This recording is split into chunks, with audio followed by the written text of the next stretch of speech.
Engineer, kamustahin lang natin itong, sektor ng agrikultura lalo na't, itong, ilang, ulit din ang nagtaas ng presyo ng petrolyo. Kamusta ang agrikultura ng ating bansa ngayon, Engineer?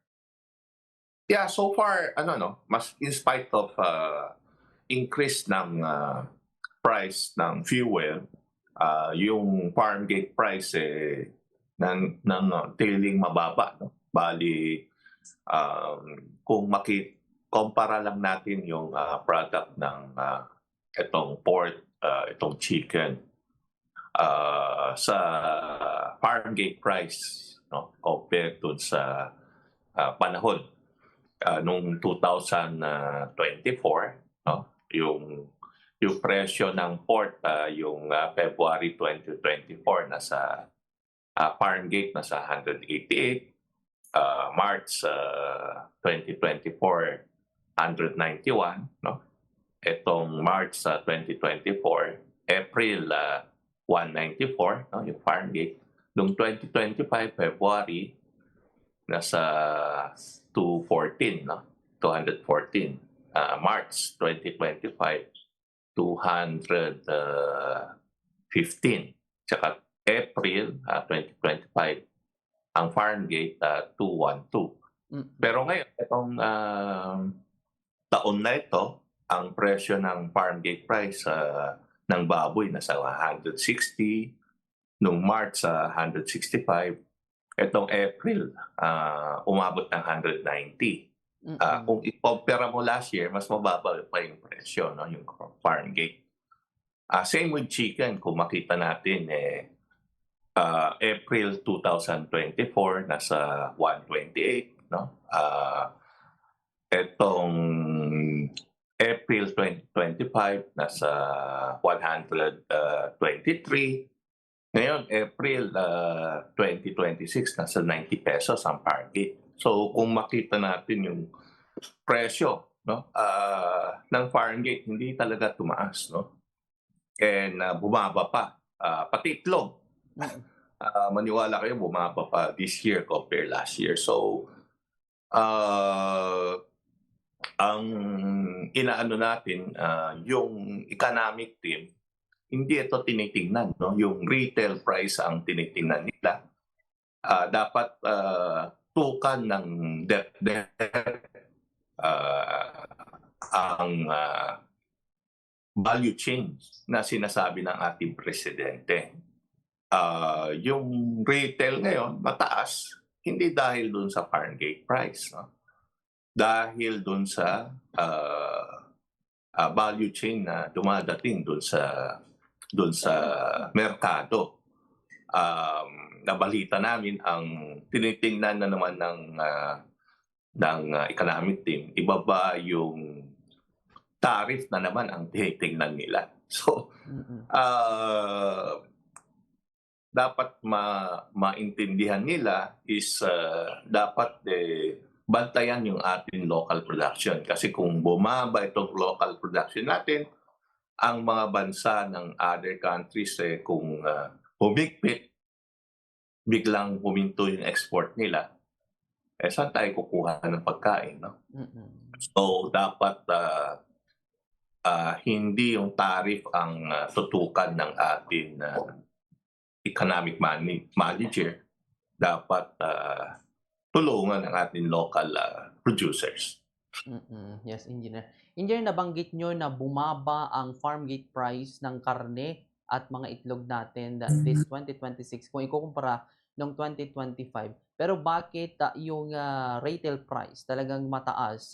Sino po ang, dapat, magkaroon ng, pakialam din dito, Engineer, na dapat din sana ay sumakto sa mababang farm gate price sa retail price, Engineer?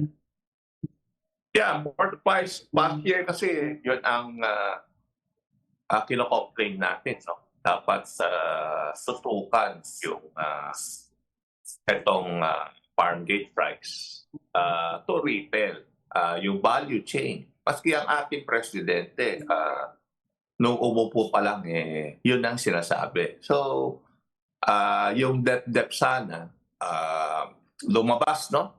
Kasi nasa opisina lang sila palagi. Mm. Hindi nila nakikita yung actual situation para tutukan yung sinasabi ng ating presidente. Dapat ang DepEd, yung dating NEDA, lumabas at malaman ano talaga ang sitwasyon. Yung retail price, maski bumababa yung farm gate, tumataas pa rin yung retail price. Mm.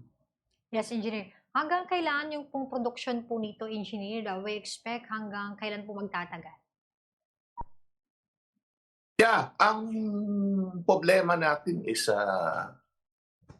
yung buying power ng consumer, no? Power ng consumer. Kaya dapat yun ang bantayan ng mga economic team kung may pera ba yung consumer na bumibili. Kasi pag pumunta ka sa mall ngayon, pumunta ka sa labas, nabawasan yung pagpunta. Kasi yung fuel, kung makita natin yung fuel increase, April 2024, nasa 65 pesos. No? Ang presyo ng gasoline, ang diesel, 1 pesos. Noong April 2025, ang presyo ng diesel is 50 pesos, ang gasoline is 54. Ngayon ang diesel umabot ng 150 pesos. So 3 times yung presyo. Kaya yung we hope na mapermahan na ng presidente yung excise tax na bawasan, at least 10 piso yung mabawasan. And yung VAT, dapat pag-aralan kung paano pwedeng bawasan pa para dito sa fuel. Kung hindi, talagang mataas yung presyo ng ating fuel. Yun ang talagang natutukan dapat ng economic team. Yes po. At dito, engineer, apektado ba itong agriculture? Talagang malaki ang epekto ng agriculture product or agrikultura natin sa langis. Dahil talaga marami ang mga kababayan na nangangailangan nito, lalo sa kanilang patubig. Siyempre, yung mga farm inputs nila. May mga reklamo na ba sa inyo or may mga nakukuha kayong mga balita na yung ilang mga farmers natin, engineer, ay talagang hindi na din nagsasaka dahil sa mataas na presyo ng langis. Medyo sila ay nalulugi na talaga kung itutuloy pa nila yung kanilang pagsasaka. May mga ganun bang instances, engineer, sa inyong grupo? Yeah, start kasi ng punla, kailangan mo yan ng i-araro, no? And i-prepare yung land prep na sinasabi natin. Yung land prep, kailangan mo ng traktora para at least mabungkal yung lupa. So yung pa lang, kailangan mo ng fuel yan, no? And pagka ito is may punla ka, ita-transplant mo. After transplanting, before gagawa ka ng punla, kailangan may pagtaba rin. Yung fertilizer ng urea is dati nasa $450 per metric ton. Ngayon umaabot na ng almost $800 per metric ton. No? Ibig sabihin yung dating 1,500 na urea, umaabot na ng 2,600, aabot ng 2,800. Yan. Double the price. So, ang pagtanim talagang tataas. So yung mga ibang area na nakita natin sa Bataan, no, na nagpunla, hindi na nila pinatubig ulit yung punla nila. So dapat yun ang bantayan ng ating economic team. Kung ito is lahat na area ganun, magkakaproblema tayo sa production ng bigas natin. So, yun ang dapat pansinin ng economic team, hindi yung importation ang solusyon. No? And ito is worry tayo kasi kung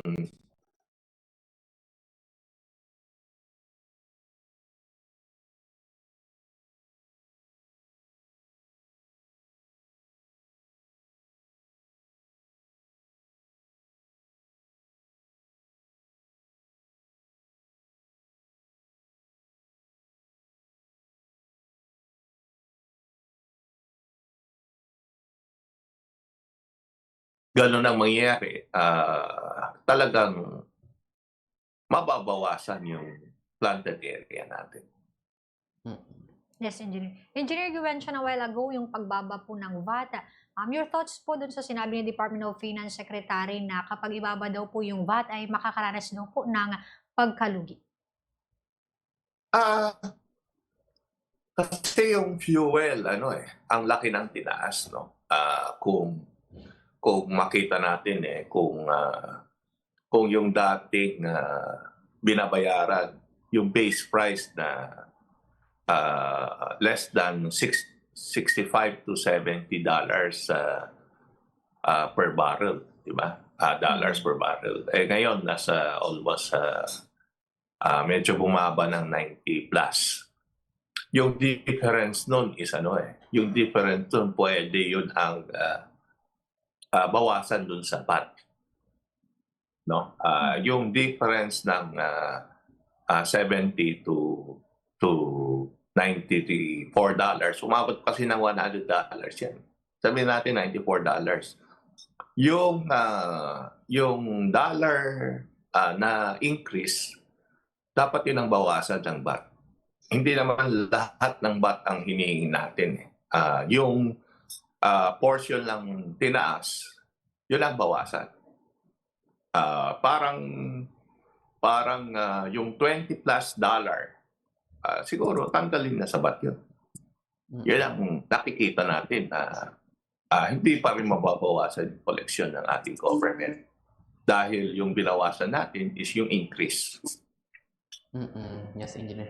Engineer, dahil sa taas ng presyo ng petrolyo, may mga ilan na mga balita lalo na sa Atok Benguet na itong kanilang mga petsa, ito yung cabbage, no, ay talagang hindi na nila naibibenta, nasisira na lamang sa kanilang lugar. At may mga ganito bang mga monitoring na ginagawa ang SINAG, or may mga balita pa bang katulad nito, Engineer, na dahil sa bagsak presyo ng ilang produkto na upland, talagang hinahayaan na lamang ng magsasaka natin na nasisira ang kanilang mga pananim, Engineer? Yeah, ang problema kasi ngayon is yung delivery, no?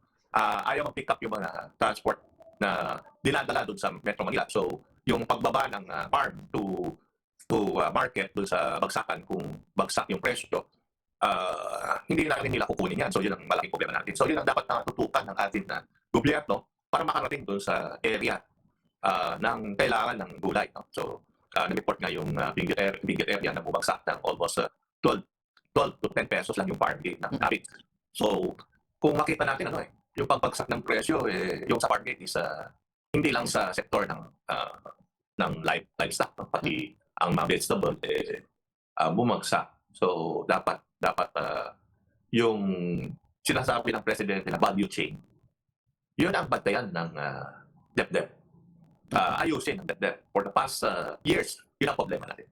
Opo, yes, Engineer. So itong pagkasira ng ilang mga tanim nila na iniiwan na lamang, hindi ito sa oversupply kundi sa logistic, Engineer.